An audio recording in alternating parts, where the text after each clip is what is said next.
Materi PJOK kelas 6, aktivitas kebugaran jasmani, pertemuan pertama. Assalamualaikum warahmatullahi wabarakatuh. Salam sehat, salam sejahtera untuk kita semua. Halo anak-anak semuanya, bagaimana kabarnya? Semoga anak-anak semuanya selalu dalam keadaan sehat ya. Pak Guru juga sehat, amin. Senang sekali hari ini kita bisa belajar kembali tentunya di pembelajaran PJOK. Nah, di pertemuan ini kita akan belajar kebugaran jasmani anak-anak, di mana ini adalah pertemuan pertama kita ya. Nah, di pertemuan ini tujuan belajarnya pertama, setelah anak-anak menyimak video ini, diharapkan anak-anak mampu menyebutkan unsur-unsur kebugaran jasmani. Kedua, anak-anak dapat menjelaskan latihan kebugaran jasmani.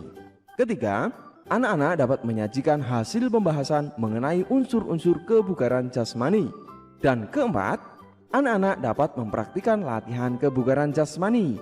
Wah, sangat seru sekali pasti ini anak-anak, karena ada latihan kebugaran jasmani yang tentu anak-anak pasti suka. Nah, bagaimana anak-anak? Apakah sudah siap?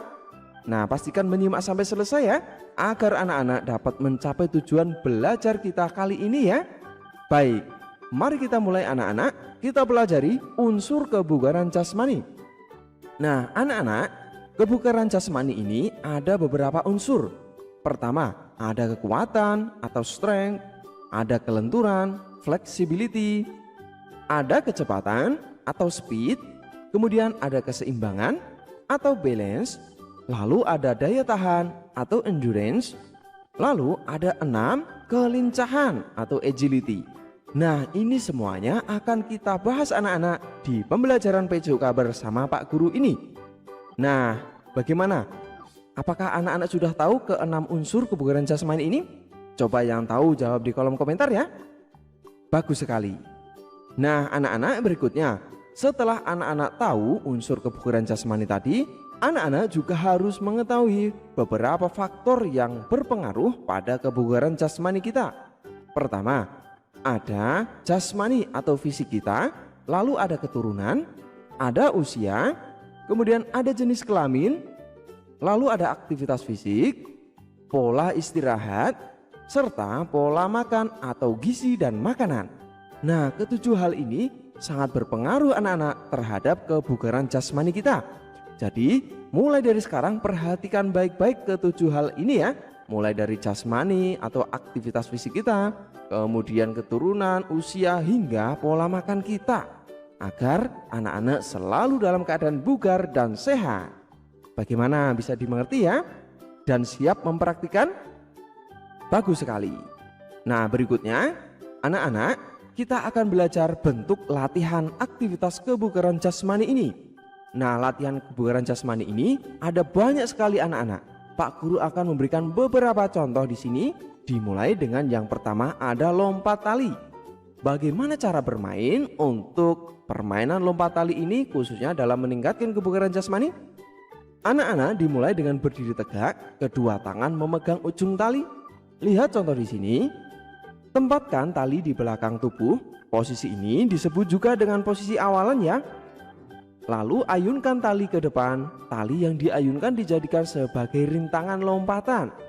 Nah, seperti ini. Ayunkan. Dan anak-anak lakukan aktivitas ini tanpa menginjak tali tersebut ya.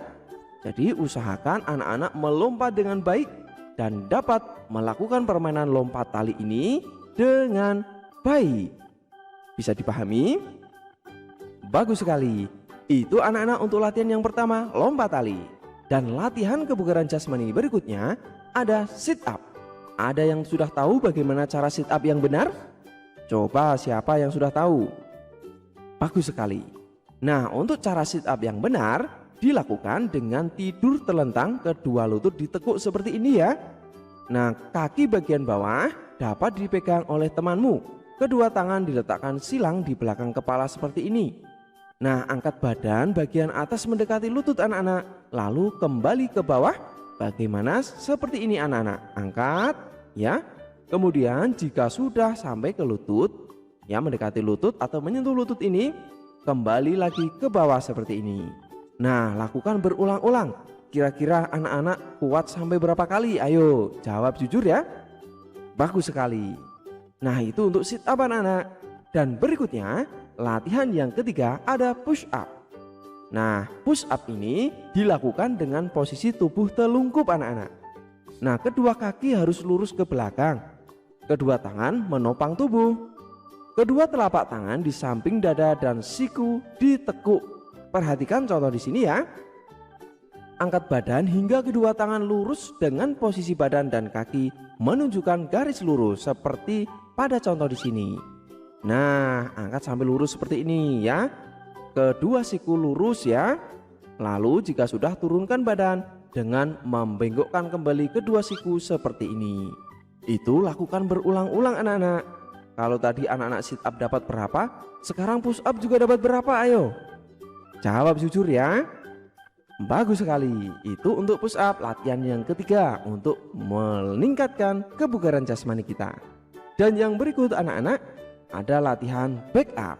Nah, bagaimana caranya untuk latihan back up ini? Dimulai dengan posisi badan telungkup di matras atau lantai, kedua kaki rapat dan lurus ke belakang seperti ini. Kedua tangan dikaitkan pada tengkuk. Lihat contoh ya. Nah, kemudian angkat dada ke atas dengan paha tetap menempel pada matras atau lantai seperti ini. Angkat, lalu turunkan kembali tubuh ke posisi semula seperti ini. Bisa dimengerti ya? Sama anak-anak, ini juga dilakukan berulang-ulang. Semakin banyak maka semakin bagus. Dan anak-anak harus memperhatikan kemampuan tubuhnya ya, jangan dipaksakan. Bagus sekali anak-anak. Dan anak-anak, selanjutnya ada latihan yang kelima yaitu lari cepat. Bagaimana caranya? Nah, Pak Guru di sini sudah menyiapkan sebuah lapangan, kemudian ada tempat atau daerah batas dengan bendera di sini. Nah, kita bisa beri garis juga anak-anak. Dan jaraknya kira-kira 40 meter anak-anak. Nah, caranya bagaimana anak-anak? Lari cepat ini atau sprint dilakukan dalam jarak pendek tadi 40 meter ya. Dan dalam lari cepat, atlet atau anak-anak berlari secepat-cepatnya menempuh jarak tertentu, yaitu jarak sesuai dengan garis di sini. Bagaimana bisa dipahami ya? Nah, kemudian anak-anak memperhatikan aba-aba. Jika ada aba-aba mulai, maka segera berlari cepat hingga menuju ke garis akhir. Begitu ya. Itu untuk lari cepat anak-anak. Bisa dimengerti ya? Bagus sekali. Dan selanjutnya anak-anak ada latihan yang keenam yaitu lari bolak-balik anak-anak. Nah, sama lintasannya juga hampir sama, hanya di sini nanti anak-anak berlari bolak-balik.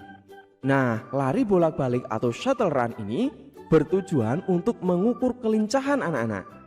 Aktivitas lari bolak-balik dapat dilakukan dengan modifikasi. Nah, contohnya di sini jaraknya 5 meter ya. Kemudian kamu dapat berlari dari titik start menuju ke titik finish. Saat tiba di titik finish, segera berlari kembali ke arah titik start ya. Nah, jadi bedanya kalau tadi lari cepat itu jaraknya 40 meter. Tapi kalau lari bolak-balik ini jaraknya 5 meter saja. Bisa dipahami? Bagus sekali. Mari kita mulai. 1, 2, 3, mulai. Lari sampai ke garis finish, kemudian segera berbalik kembali ya. Nah, gitu. Dan anak-anak lakukan sampai 5 kali bolak-balik ya. Bagus sekali. Bisa dimengerti ya? Nah, itu anak-anak untuk lari bolak-balik. Nah, sekarang kita coba anak-anak dengan 5 kali bolak-baliknya. Siap? Mulai. 1, kemudian balik, lalu balik lagi. 2, balik lagi, dan yang berikut ketiga, balik lagi, lalu keempat, sampai balik lagi, dan yang terakhir kelima, dan balik lagi sampai kembali. Berhasil. Seperti itu anak-anak, lari bolak-balik 5 kali ya dengan jarak 5 meter. Jangan keliru ya. Bagus sekali. Dan selanjutnya ayo kita mencoba. Pertama, sebutkan unsur-unsur kebugaran jasmani yang kamu ketahui. Kedua, Apa saja latihan yang dapat meningkatkan kebugaran jasmani? Bagaimana cara melakukan sit up? Dan yang keempat, lakukan latihan kebugaran jasmani sesuai dengan kemampuan kamu. Tetap semangat belajar bersama Pak Guru di sini ya. Sampai jumpa di pembelajaran selanjutnya. Assalamualaikum warahmatullahi wabarakatuh. Salam sehat, salam semangat, salam PJOK.